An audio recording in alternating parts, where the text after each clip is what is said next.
اچھا جی، ایک سوال ہمارے پاس آیا جی، علی ہیں، علی نے سوال کیا ہے، پوچھ رہے ہیں کہ جی ڈو ہندوز گو ٹو جنہ؟ Wow, that is a good question. دیکھیے، بڑا ڈیپ کوشچن ہے، تو میں اس کا ذرا اسٹیپ بائی اسٹیپ جواب دیتا ہوں. دیکھیے، سب سے پہلی بات یہ ہے کہ اللہ سبحانہ تعالیٰ نے قرآن مجید میں یہ بات ارشاد فرمائی کہ ان الدین عند اللہ الاسلام، اللہ کے نزدیک جو دین ہے وہ صرف اسلام ہے. ایک اور جگہ اللہ تعالیٰ ارشاد فرماتے ہیں کہ یا ایھا الذین آمنوا اتقوا اللہ حق تقاتی ولا تموتن الا وانتم مسلمون، کہ اے ایمان والو اللہ کا تقوی اختیار کرو جیسا کہ اللہ کا حق ہے، اور مرنا مت سوائے اس حالت میں کہ مسلمان ہو کے مرنا. اور اس کے علاوہ بے شمار یعنی قرآن کی آیات بھی ہیں، نبی کریم صلی اللہ علیہ وسلم کی احادیث بھی ہیں جو اسی بات کی طرف اشارہ کرتی ہیں کہ ایمان کا ہونا بہت ضروری ہے. اللہ تعالیٰ پر ایمان رکھنا، روز قیامت پر ایمان رکھنا، یہ چیزیں بہت ضروری ہیں in order for a person to enter into paradise. Now you might ask the question کہ اگر ایک بندہ کسی ہندو فیملی میں پیدا ہو گیا ہے تو اس کا کیا قصور ہے؟ آئیے میں اس کا جواب دیتا ہوں آپ کو. دیکھیے، ٹیکنیکلی ہم نا لوگوں کو 4 کیٹیگریز میں بریک اپ کر سکتے ہیں. ایک وہ شخص ہے جو جنگلوں میں پلا بڑا اور اس کے پاس دین کا پیغام نہیں پہنچا. جس طرح ہم لوگ ٹارزن کی سٹوریز ہم نے بچپن میں پڑھی تھی، تو ٹارزن مثال کے طور پہ جنگلوں میں اس کو گوریلاز نے پالا اور وہ یوں ہی جو ہے نا پلا بڑا، تو اس کے لیے اتنا ہی ماننا کافی ہے کہ کوئی تو ہے جو نظام ہستی چلا رہا ہے. کیونکہ اللہ تعالیٰ نے ہر بچے کو نا فطرت پر پیدا کیا ہے، بیسڈ اپون دا حدیث آف دا پروفٹ صلی اللہ علیہ وسلم. تو فطرت اس کو یہ بات بتاتی ہے کہ اللہ ایک ہے، وحدہ لا شریک ہے، یہ اس کو معلوم ہے. ہو سکتا ہے اس کو اللہ کا نام بھی معلوم نہ ہو، لیکن پتہ اس کو ہے کہ میں جس رب کو پکار رہا ہوں وہ ایک ہی ہے، and so on and so forth. اور وہ کوئی عبادت بھی اس طرح نہیں کرتا، وہ بس اپنے طریقے سے ہی کبھی دعا مانگ لیتا ہے، کبھی کچھ کر لیتا ہے، بس اس کو اتنا ہی پتہ ہے. تو انشاءاللہ اس کی بچت ہو سکتی ہے. دوسرا وہ شخص ہے جو کہ ایک ایسکیمو ہے، کہیں نارتھ پول ساؤتھ پول میں رہتا ہے، اور بیسک سا اس کا ایک لائف سٹائل ہے. اس کا ہیومن انٹریکشن ہے لیکن بہت لمیٹڈ ہے. کوئی نیشنل جیوگرافک والے وہاں چلے گئے، کوئی ڈسکوری چینل والے وہاں چلے گئے، اور ان سے ان کا انٹریکشن ہے، اور وہ ان سے پوچھتا ہے کہ بھائی آپ لوگوں کے فیتھس کیا ہیں، تو بتاتے ہیں کہ جی ہمارے وہاں پہ کرسچن بھی ہوتے ہیں، جو ہوتے ہیں، مسلمان ہوتے ہیں. تو جب وہ مسلمانوں کے بارے میں انکوائر کرتا ہے تو اس کو پتہ یہ چلتا ہے کہ وہ کہتے ہیں جی مسلمان تو بھائی ایسے ہی پاگل ہوتے ہیں، بم دھماکوں سے چیزیں اڑا دیتے ہیں اور اس طرح اس طرح.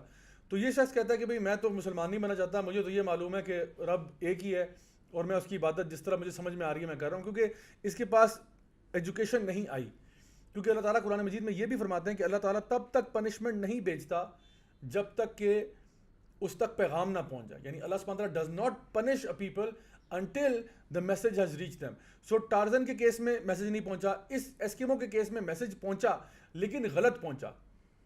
اسلام کے بارے میں جو اس کو انفارمیشن ملی ہے، کوئی بھی شخص جو فطرت پہ اس کو بتایا جائے کہ جی اسلام وہ دین ہے جو کہ لوگوں کو کہتا ہے کہ جی جو ہے نا بم دھماکے سے لوگ مار، تو ظاہری بات ہے وہ کہے گا یہ غلط بات ہے. تو ٹھیک ہے، اس کو انفارمیشن غلط ملی ہے، تو انشاءاللہ اس کی بھی بخشش کا معاملہ ہو سکتا ہے. تیسری کیٹیگری وہ ہے my dear brothers and sisters جو میری اور آپ کی اس وقت حالت ہے. یعنی وہ لوگ جو مسلم ہوں، نان مسلم ہوں، اسلام آباد میں رہتے ہوں، نیو یارک میں رہتے ہوں، لنڈن یا پیرس میں رہتے ہوں، وہ بندہ جس کے پاس ایکسیس ہے to information, you have access to information, لیکن آپ بس بادرڈ نہیں ہیں to research the most fundamental question of your life which is what is going to happen to you after you ڈائی.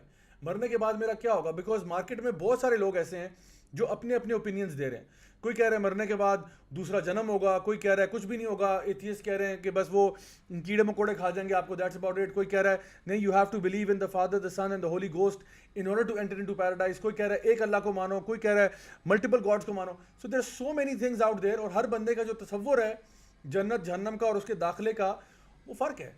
تو پہلے تو آپ یہ پتہ کریں کہ دین حق کون سا ہے، which is the religion of truth, and you need to investigate that. تو میں یہ سمجھتا ہوں جو شخص بھی خلوص نیت کے ساتھ دل کی گہرائی سے ریسرچ کرتا ہے، یقیناً وہ حق تک پہنچے گا. اللہ سبحانہ تعالیٰ فرماتے ہیں حدیث قدسی میں کہ جو بھی اللہ کی طرف ایک قدم لے کے آتا ہے اللہ اس کی طرف 10 لے کے آتا ہے. جو اللہ کی طرف چل کے آتا ہے اللہ اس کی طرف دوڑ کے آتا ہے. تو پہلا قدم برادرز اینڈ سسٹرز ہم نے اٹھانا ہے، اللہ نے نہیں اٹھانا. تو میں سمجھتا ہوں جو بندہ بھی ریسرچ کرے گا وہ اللہ تک ضرور پہنچے گا انشاءاللہ. تو انویسٹیگیشن کا پروسیس ہونا چاہیے، لیکن ہوتا پتہ کیا ہے، often times we don't bother, ہم بادر نہیں کرتے.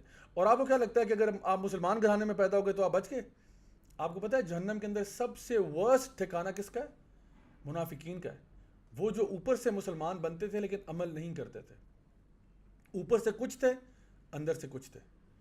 تو یہ ہمارے لیے جو مسلم پیدا ہو رہے ہیں ان کے لیے بہت بڑا لمحہ فکری ہے کہ شاید جو ڈس بلیور ہے یا نان بلیور ہے اس کے پاس پھر کوئی ایکسکیوز ہو قیامت والے دن. اللہ کے سامنے پیش کرنے کے لیے کہ میرے پاس پیغام نہیں پہنچا یا کوئی ایسی بات. میرے اور آپ کے تو گھروں میں قرآن پڑھا ہوا تھا ترجمے کے ساتھ مسجد تھی, امام صاحب سے پوچھ سکتے تھے کوئی سوال کا جواب, لیکن پتہ کیا ہوتا ہے, لوگ بادر نہیں کرتے. لوگ دنیا کی نفسا نفسی میں ایسے گم ہو جاتے ہیں کہ وہاں پہ سوچنے کا ٹائم نہیں ملتا کہ میں اپنے اس سوال کا جواب ڈھونڈوں which is the most fundamental question that I need the answer for.